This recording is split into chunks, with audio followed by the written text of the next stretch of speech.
Le tribunal s'embrase lorsque le fils d'un homme puissant bouscule un ancien combattant et frappe le juge Caprio, le coup résonnant dans toute la salle. Un silence de mort s'installe, non par peur, mais par incrédulité. Spectateurs, avocats et officiers restent figés, conscients que cet acte d'arrogance est un message clair. Personne ne peut l'atteindre. Pourtant, alors que le calme revient, le regard de Caprio s'aiguise, son aplomb dissimulant une détermination farouche qui est sur le point de tout faire basculer. À cet instant, la frontière entre pouvoir et justice s'estompe, et son geste suivant stupéfiera tous les témoins.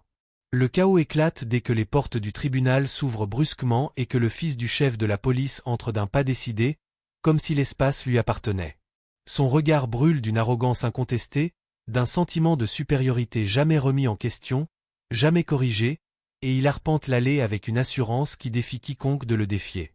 Un vétéran en uniforme s'écarte par réflexe, mais le jeune homme le bouscule violemment, le faisant trébucher contre un banc. Des murmures d'effroi parcourent la salle, glacial et strident, mais avant que quiconque puisse réagir, le fils du chef se rapproche du banc et assène un coup de poing en plein cœur au juge Caprio. Le coup frappe avec une brutalité implacable, projetant le juge âgé contre son siège tandis qu'un silence pesant s'installe. Les caméras se figent, les journalistes baissent les mains, abasourdis, et les avocats restent bouche bée, comme si les lois de la réalité venaient de se briser sous leurs yeux. Caprio se redresse, appuyé contre le bord du banc, peinant à reprendre son souffle tandis qu'une vive douleur lui traverse les côtes. Mais c'est l'humiliation crue et personnelle qui le blesse plus profondément que n'importe quel coup. Le jeune homme affiche un sourire narquois, l'expression dégoulinante de moquerie, comme s'il venait de prouver que le pouvoir de sa famille primait sur la loi elle-même. Sa voix déchire le silence stupéfait, provoquant le juge, le défiant de tenter d'imposer l'ordre dans une salle où il n'a plus aucun sens. Les mains de Caprio tremblent, non de peur, mais sous le poids de la trahison qui lui ronge le cœur. Il a servi la ville pendant des décennies, faisant preuve de clémence là où d'autres exigeaient la punition, offrant la justice là où d'autres ne voyaient que le pouvoir. Mais à cet instant, il est un symbole attaqué, un rappel que même le fonctionnaire le plus dévoué peut devenir une cible lorsque l'arrogance devient incontrôlable. Le vétéran bousculé observe la scène du fond de la salle, le regard assombri par la déception, comme s'il assistait à la profanation d'un lieu sacré. Sa présence ne fait qu'accentuer la douleur qui étreint Caprio, tel un miroir silencieux reflétant chaque citoyen un jour ignoré par ceux qui se croient intouchables. Dans la salle, les policiers hésitent, se lançant des regards furtifs, se demandant, paniqués, s'ils doivent intervenir. Mais ils hésitent, prisonniers d'un réseau de règles tacites qui protègent le fils du chef depuis des années. Caprio perçoit le conflit intérieur sur leur visage, le devoir luttant contre la peur des représailles, et comprend qu'aucun ne bougera tant que personne ne les y contraindra.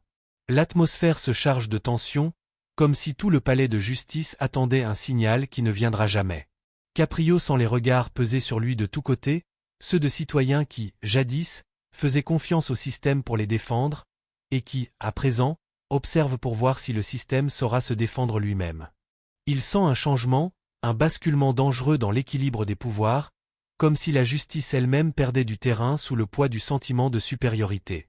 Une douleur lancinante lui traverse à nouveau les côtes, mais il se redresse, refusant de montrer la moindre faiblesse face à son agresseur. Il lève les yeux, laissant toute sa déception se poser sur le fils du chef, qui se contente de rire sous cape et de s'éloigner avec une arrogance qui transpire l'impunité. Caprio observe le jeune homme se diriger vers la sortie comme si de rien n'était, comme si frapper un juge était aussi anodin que de chasser une mouche. Et dans cette démarche arrogante, Caprio perçoit des années de corruption, de faveurs tacites, d'accords secrets et une hiérarchie bâtie pour protéger ceux qui se croient au-dessus des lois.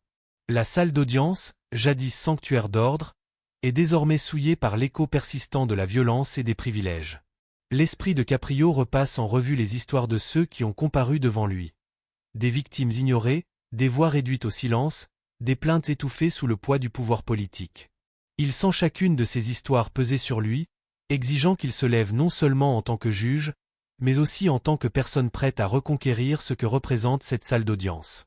Le vétéran au fond de la salle se redresse, son silence en dit long, et Caprio reconnaît le regard dans ses yeux. Un appel à ce que quelqu'un pose enfin un ultimatum. D'une longue et profonde inspiration, Caprio se redresse, ajuste sa robe et laisse son cœur se calmer, retrouvant un rythme ferme et résolu. Cette agression n'était pas qu'un simple manque de respect. C'était un défi, une menace, un message destiné à lui rappeler qui est censé détenir le véritable pouvoir dans la ville. Mais quelque chose en lui se transforme, réchauffant une détermination qu'il n'a pas ressentie depuis des années. Il refuse de devenir une autre victime d'intimidation, un autre dirigeant qui a choisi le silence quand le courage était de mise. Alors que le fils du chef disparaît derrière les portes doubles, toujours impuni et sans honte, Caprio sent une décision s'ancrer en lui, tranchante et inébranlable. Cette fois, se dit-il, il ne laissera pas le pouvoir l'emporter. Son esprit vagabonde, malgré lui, vers des souvenirs qu'il avait tenté d'enfouir au rang de simples coïncidences. Des affaires impliquant la famille du chef de police, arrivé à son rôle avec une urgence discrète, pour disparaître tout aussi discrètement lorsque des témoins clés ont soudainement changé de version. Une mère qui avait juré que son fils avait été battu par le fils du chef, mais qui s'est rétractée quelques jours plus tard, tremblant tellement qu'elle ne pouvait tenir son stylo. Des agents qui ont tenté de témoigner, mais qui ont été mutés dans des districts éloignés avant même d'avoir franchi les portes du tribunal. Caprio se souvient de ce sentiment de vide qui accompagnait toujours ses affaires, l'impression que la justice lui avait échappé au moment où elle comptait le plus. À présent, assis dans son bureau, le goût amer de l'humiliation encore présent sur sa langue, il perçoit le schéma aussi clairement qu'un trait d'encre. Un autre souvenir refait surface, la nuit où un collègue juge, qu'il respectait profondément, lui confia son départ pour un autre État. Cet homme avait tenté de sanctionner le fils du juge en chef des années auparavant, mais s'était heurté à des appels politiques déguisés en avertissements amicaux. Caprio avait alors balayé l'affaire d'un revers de main, y voyant un simple coup du sort ou une manœuvre politique interne. Mais à présent, le souvenir se mêle au présent, le regard fatigué du juge se confondant avec son propre reflet dans la vitre obscure. Caprio se souvient des coups de téléphone tardifs qu'il avait lui-même reçus, lui conseillant d'éviter certaines familles s'il voulait une carrière tranquille. Il avait ri alors, pensant qu'il ne s'agissait que de ragots de tribunal. À présent, il sait que ces avertissements étaient plus proches des menaces. Ses pensées dérivent vers le passé, vers ces galas de charité à l'éclairage tamisé où le chef de la police serrait la main de maire, de sénateurs et de PDG sous des lustres valant plus que la plupart des maisons. Il se souvient d'avoir vu le fils du chef rôder non loin de là lors de ces événements, riant avec de jeunes policiers et des personnalités locales, se faufilant dans les cercles d'influence avec une facilité déconcertante. Cette image se grave désormais dans l'esprit de Caprio, comme une pièce d'un puzzle plus vaste et plus sombre. Le réseau discret qui protège ses membres, qui contourne les règles en privé tout en prônant l'ordre en public. Soudain, l'agression lui paraît moins un accès de colère incontrôlé qu'une mise en scène, un rappel à tous les spectateurs que le pouvoir de cette famille s'étend bien au-delà des murs du tribunal. Le vétéran de tout à l'heure lui revient en mémoire. Caprio revoit le choc dans les yeux de l'homme, la défaite silencieuse dans ses épaules. Il se souvient aussi d'autre chose. Des années auparavant, ce même vétéran avait porté plainte contre le fils du chef pour harcèlement lors d'un contrôle routier. Caprio baisse les yeux vers son bureau, se rappelant comment le rapport n'avait jamais été examiné, disparu du système comme s'il n'avait jamais existé. Il avait supposé qu'il avait été perdu lors de transferts ou à cause d'erreurs administratives. Il comprend maintenant qu'il a été discrètement effacé, enterré par des mains qui répondaient à une autorité supérieure. Cette réalisation le bouleverse. Il a fait partie de cette machine sans le savoir, validant des dossiers modifiés avant même qu'il n'arrive sur son bureau, présidant des audiences où la vérité avait été occultée bien avant que le premier témoin ne prenne la parole. Il a l'impression que les murs de son bureau se referment sur lui, faisant disparaître l'illusion qu'il a gardé le contrôle pendant toutes ces années.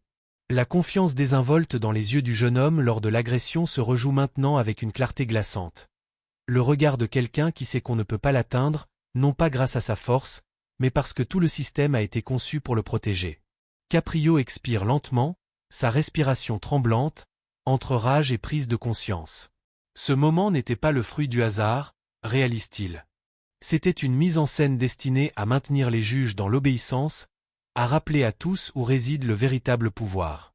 Dans les bas-fonds de la ville, on le sait déjà. On le murmure, on le vit, on le craint.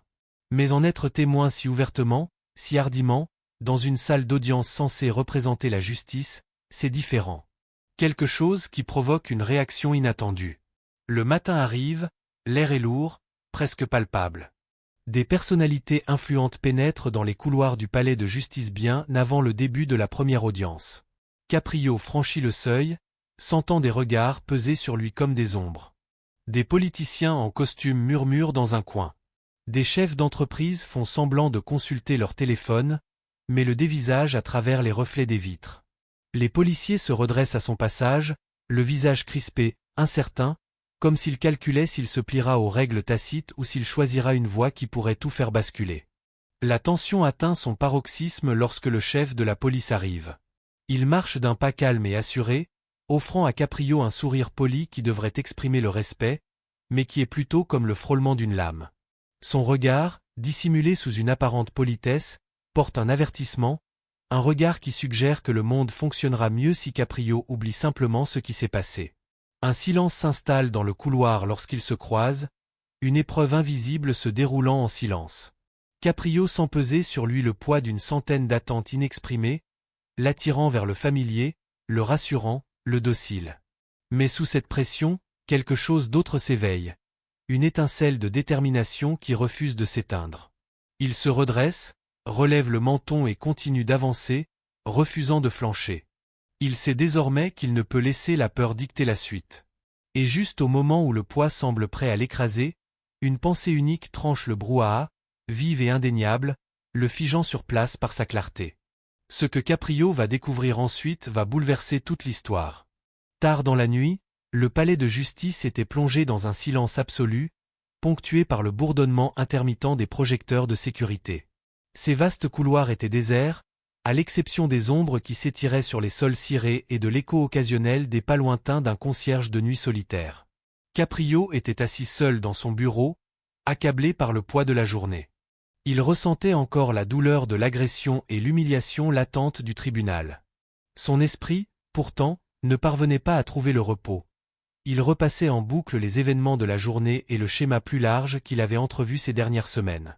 Le silence fut rompu par un coup hésitant à la porte de son bureau, un coup suffisamment sec pour le faire sursauter. Lorsqu'il fit signe d'entrer, un ancien officier franchit le seuil. Son uniforme avait disparu, remplacé par une simple chemise qui ne parvenait pas à dissimuler la tension qui émanait de lui. La peur se lisait sur son visage, mais en dessous se cachait une détermination qui reflétait l'urgence ressentie par Caprio lui-même depuis son arrivée au palais de justice ce matin-là. Il serrait contre sa poitrine un dossier en papier craft, usé sur les bords comme s'il avait été manipulé d'innombrables fois, protégé, dissimulé, puis finalement apporté dans cette pièce. La voix de l'ancien officier tremblait lorsqu'il expliqua les raisons de son départ, relatant les années passées à observer des dissimulations destinées à protéger le fils du chef de la police des conséquences de comportements imprudents. Il parla de conduite en état d'ivresse étouffée, d'agressions ignorées, et même d'un délit de fuite dont les preuves avaient été méticuleusement dissimulées sous une série de rapports fabriqués de toutes pièces. Caprio écoutait attentivement, ses doigts tapotant légèrement sur le bureau tandis que la gravité des révélations s'imposait à lui. D'une main tremblante, l'officier fit glisser le dossier sur le bureau, chaque bruit sourd contre le bois résonnant comme un signal que le monde auquel Caprio avait cru était bien plus fracturé qu'il ne l'avait imaginé. Il ouvrit lentement le dossier, la faible lueur de la lampe de bureau projetant un halo léger sur son contenu. À l'intérieur se trouvaient des images de caméras corporelles montrant le jeune homme conduisant dangereusement, des notes internes détaillant les ordres de dissimuler les plaintes, et des enregistrements audio de conversations où des promesses de protection étaient faites explicitement pour protéger le fils du chef. Chaque élément de preuve dressait un tableau saisissant et accablant d'un empire bâti sur la peur, la loyauté familiale et l'intimidation systématique. Alors que Caprio examinait les courriels, les rapports et les fichiers numériques, un sentiment mêlé d'effroi et de lucidité l'envahit. Des messages de procureurs indiquaient des pressions directes pour abandonner des affaires, des officiers promus pour leur silence et des politiciens échangeant des faveurs en privé, empêchant ainsi les scandales d'être révélés au grand jour. Des souvenirs ressurgirent sans crier gare. Les affaires disparues depuis des années, les témoins soudainement injoignables, et le vague souvenir de conversations à voix basse l'avertissant d'éviter certaines familles s'il voulait conserver son poste. Ces souvenirs, autrefois vagues et facilement écartés, convergeaient désormais avec les preuves actuelles, formant un réseau de corruption si vaste qu'il dépassait largement le cadre de l'influence directe du chef de police. Caprio ressentit une vague de satisfaction mêlée de prudence. La voie à suivre était désormais visible, mais elle exigeait précision, patience et courage. Ce combat ne se gagnerait pas par la seule colère. Il fallait stratégie, timing et la conscience que chaque action pouvait soit briser la corruption, soit être écrasée sous son poids. L'ancien officier, conscient de la gravité de ces révélations, avertit Caprio que le réseau du chef était déjà au courant des soupçons, que la simple mention de ces dossiers pouvait déclencher une réaction en chaîne et anéantir tous ceux qui y étaient liés. L'urgence dans sa voix était indéniable, tremblante mais ferme. Le temps était une arme que Caprio ne pouvait se permettre de gaspiller. Chaque instant d'hésitation pouvait permettre aux alliés du chef d'intercepter les preuves, de les discréditer, ou pire, de les effacer complètement. Caprio acquiesça lentement, la décision se cristallisant dans son esprit. Il passa des heures à examiner méticuleusement les documents, retraçant chaque maillon de la chaîne de corruption, notant les noms des officiers, des politiciens et des dirigeants d'entreprises dont le rôle était resté jusque-là évident. À chaque nouvelle rencontre, il sentait le rapport de force pencher imperceptiblement du côté de la vérité. Lorsque les premières lueurs de l'aube caressèrent les vitres du palais de justice, Caprio avait un plan, une stratégie calculée pour révéler la vérité sans laisser place à l'interférence, une série d'actions qui, si elles étaient exécutées correctement, pourraient démanteler les boucliers d'influence soigneusement érigés autour de la famille du chef. Le lendemain matin, Caprio revint au tribunal, portant non seulement le poids de sa fonction, mais aussi une autorité renouvelée, fruit de son savoir. La transformation fut d'abord subtile, les épaules droites, le regard plus perçant, le calme délibéré d'un homme qui avait trouvé un levier d'influence insoupçonné. Le fils du chef, assis avec suffisance dans la galerie, perçut immédiatement le changement. L'arrogance qui imprégnait autrefois son attitude vacilla légèrement, une lueur d'incertitude traversant son visage lorsque Caprio commença à poser des questions auxquelles personne en dehors de la salle n'aurait dû pouvoir répondre. Les officiers qui se tenaient jadis avec assurance aux côtés de leur commandant échangèrent désormais des regards inquiets, chuchotant entre eux, le vernis de la loyauté se fissurant imperceptiblement. Les avocats feuilletaient nerveusement leur dossier, conscients que l'intensité nouvelle du juge laissait présager des connaissances susceptibles de bouleverser le récit soigneusement préparé sur lequel ils s'étaient appuyés. Même le chef de la police se remua sur sa chaise, ajustant sa cravate et son masque de calme, trahissant une tension qu'il ne pouvait dissimuler. La voix de Caprio restait calme, posée, presque désinvolte, mais une tension palpable, sous-jacente, imprégnait la pièce d'un malaise palpable. Chaque mot était précis, calculé pour titiller, provoquer, exposer, sans pour autant révéler l'étendue de ses connaissances. L'assistance semblait retenir son souffle, chacun sentant qu'un moment crucial approchait, sans pouvoir en deviner la nature. Le temps lui-même paraissait suspendu, tandis que le tribunal attendait, suspendu au bord de la révélation. Chaque seconde s'étirait, l'anticipation grandissait, jusqu'à devenir presque insoutenable. Caprio laissa le silence s'épaissir, la tension s'accumuler dans la salle comme un ressort prêt à se rompre. Il avait choisi son moment, en comprenait les enjeux et se préparait à agir avec une lucidité absolue. Puis, le dossier soigneusement disposé devant lui et fort de la conviction du courage du lanceur d'alerte qui guidait chacune de ses décisions, il était prêt à passer à l'action. Chaque regard, chaque calcul murmuré, chaque lueur de peur dans les yeux de ceux qui se croyaient intouchables préparait le terrain pour ce qui allait suivre. Le palais de justice lui-même semblait vibrer d'une anticipation palpable, l'air vibrant du sentiment d'une justice longtemps attendue. Le premier geste délibéré de Caprio, l'ouverture d'un simple document sur le bureau et la projection de son contenu à la vue de tous, provoqua une onde de choc dans la salle. On la sentait dans la tension palpable des policiers, la panique chuchotée des avocats et l'hésitation du fils du commissaire. La première preuve était révélée, et avec elle, le message était sans équivoque, le vent avait tourné. L'ère de l'impunité qui avait permis à l'arrogance, à la violence et à la corruption de régner en maître touchait à sa fin. Et lorsque Caprio révéla la première preuve, tout le palais de justice sut qu'un événement irrésistible se préparait. L'audience finale débute dans une atmosphère pesante. La salle d'audience est bondée de journalistes, de spectateurs et d'avocats, tous les regards rivés sur le juge Caprio tandis que les caméras s'allument et retransmettent les débats en direct à des milliers de personnes à travers la ville. Caprio se tient plus droit qu'il ne l'a été depuis des années. Les longs mois de préparation et le poids des preuves lui confèrent une autorité à la fois sereine et impérieuse. Devant lui, le dossier du lanceur d'alerte est ouvert. Chaque fichier, chaque enregistrement, est organisé avec une méticulosité extrême. Un arsenal discret de vérité, prêt à démanteler l'empire de protection qui a si longtemps abrité la famille du chef de la police.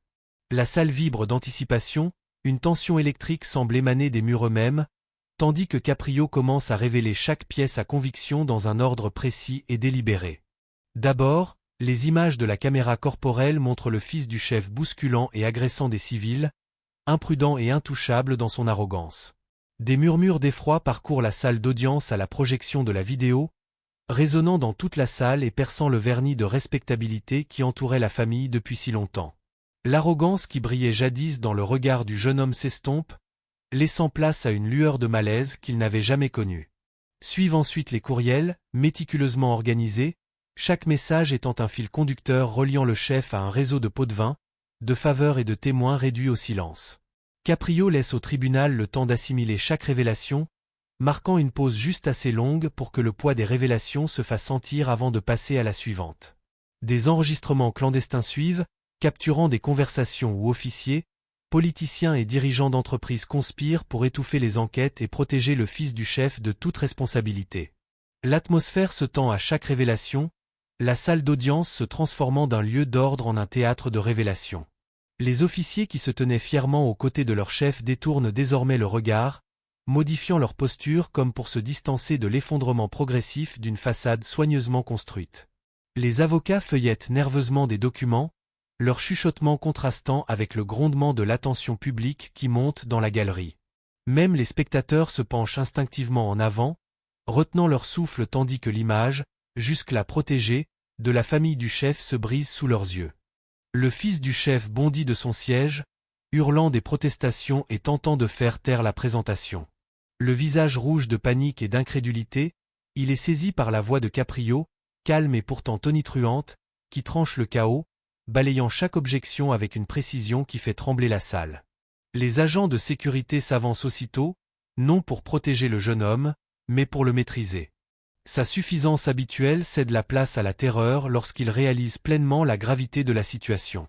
Le chef de la police se lève pour protester, le dos raide et impassible, mais Caprio diffuse l'enregistrement final, un enregistrement qui le lie directement aux menaces proférées contre le vétéran qui avait osé porter plainte des années auparavant. L'effet est immédiat et viscéral. Les journalistes se bousculent pour obtenir les meilleurs angles de vue, les caméras scrutent chaque réaction, et le chef s'effondre sur sa chaise, le masque de son autorité se fracassant sous le poids des conséquences de décennies de protection.